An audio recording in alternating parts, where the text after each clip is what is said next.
Hi guys, so I'm back with a new video and let's talk about Thor, Love and Thunder. So this is a really exciting review, not only because once again this was in my most anticipated of the year, but also because I was able to watch this one a week before its official release. So I actually watched this one in the end of June, like right at the end. And only now I was able to post my review because of embargo and stuff. So yeah, I'm really excited that I get to share my thoughts when I can, like before everyone else and before the movie is actually out. And without further ado, let's just get to it. I don't think you really need an explanation of what this movie is about. Still, I'm gonna give it to you. So, if you don't know what this new Thor is about, it's the fourth Thor film, and this one is about Thor getting out of retirement. If you have been watching all of the MCU movies, you know what has been going on with him. So, he gets out of retirement to defeat this new villain, which is called the God Butcher, and yeah, it's an adventure. Also, I'm pretty sure you know who stars in this film, but again, I'm letting you know. So it stars Chris Hemsworth, Christian Bale as the God Butcher, Tessa Thompson and Natalie Portman, with a lot of other actors, like little cameos as well, smaller roles for big names. But yeah, there's a lot of people, but these are the big names. And post all of that, let's get to what you want to know, which is it worth it? So again, if you have been watching all of the MCU films, you know that Thor Ragnarok, like the previous Thor film, was really different from the first two. It was like way more fun and lighthearted and all of that. And this one is even crazier than that one. Thor Ragnarok was like really a bit out there. Again, really different from Thor 1 and 2. But this one, the fourth one, Love and Thunder, it's even crazier and way more over the top, way funnier than Thor Ragnarok, which isn't necessarily a good thing.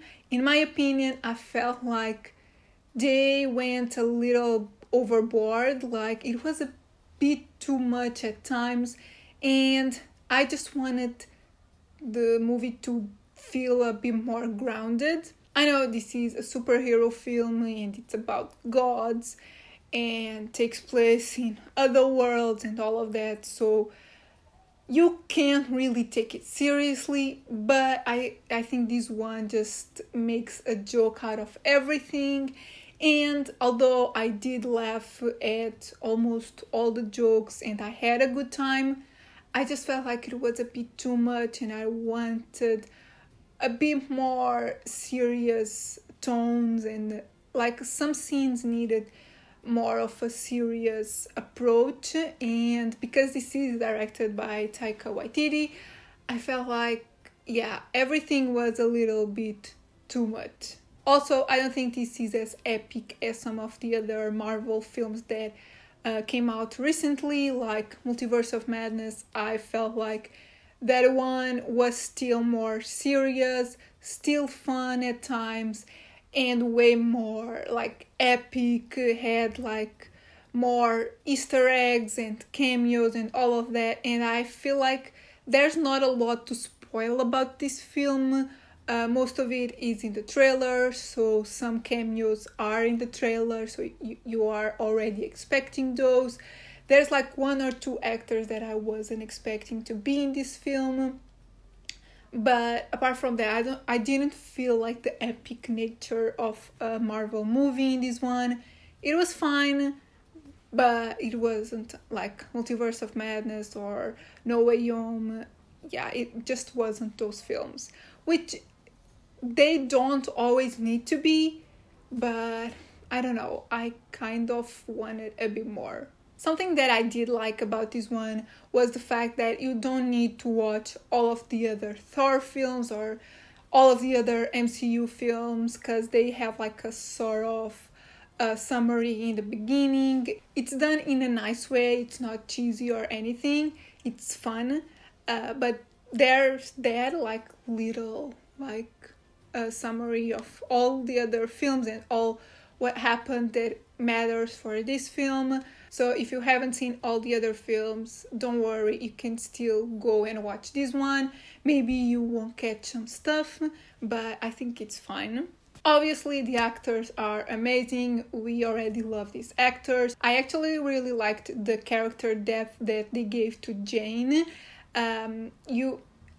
We all know that she's Lady Thor in this one, but there's more to her story, so I like that they gave her a better background. And just like in Multiverse of Madness, there's also a few like horror nods in this one. Every time you go to the character Gore, like the God Butcher, it sort of takes a horror turn.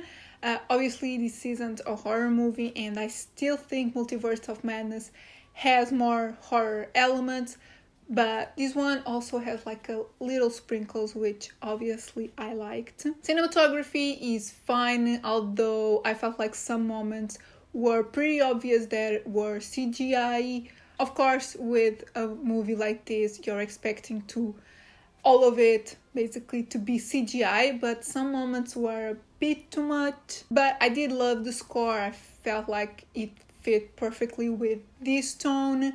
And honestly, my favorite part of the film was actually the post-credit scene. So there's a mid-credit scene and there's a post-credit scene that was actually really exciting. So yeah, stay tuned for that one. Stay right until the end. And yeah, overall, I just felt like this film was a bit too much in all aspects. Like too much comedy, too much CGI.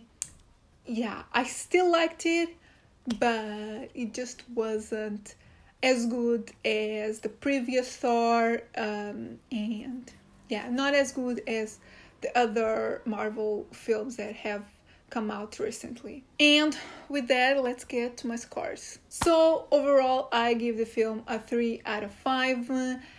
Unfortunately, I just wasn't as excited about this story. Like, I watched the trailer and I didn't really vibe with it, but I was still excited because I love Thor and I love Loki, although he isn't in this film, and I love Marvel, obviously. So I was still excited, but this just wasn't my vibe, unfortunately. Cinematography, I also give it a 3 out of 5 because, as I said, a bit too much CGI. And originality, I also give it a 3 out of 5. I didn't feel like they were super original with the plot. I wanted a bit more. They don't need to be like super ambitious with like time travel or stuff like that. It doesn't need to be like an epic film, but again, felt like it fell a bit short, and yeah, it just wasn't as great as I wanted it to be. So yeah guys, these are my thoughts on Thor Love and Thunder. Unfortunately, not the best film in the Marvel Cinematic Universe. Still, if you like Thor and if you are a Marvel fan, I'm pretty sure you're gonna have fun with it. Maybe it's also like my taste, that I'm just not super into comedies, and this is really comedic, really funny, really like over the top, so maybe it is exactly what you like. So yeah, I'm really curious to see what other people think of this one. If you have seen it already, let me know in the comments what you thought. If you are thinking about checking it out, let me know. And you can also let me know what you thought after you watch it. And yeah, if you liked it, give it a thumbs up, subscribe if you're not subscribed yet, and I'll see you in my next video.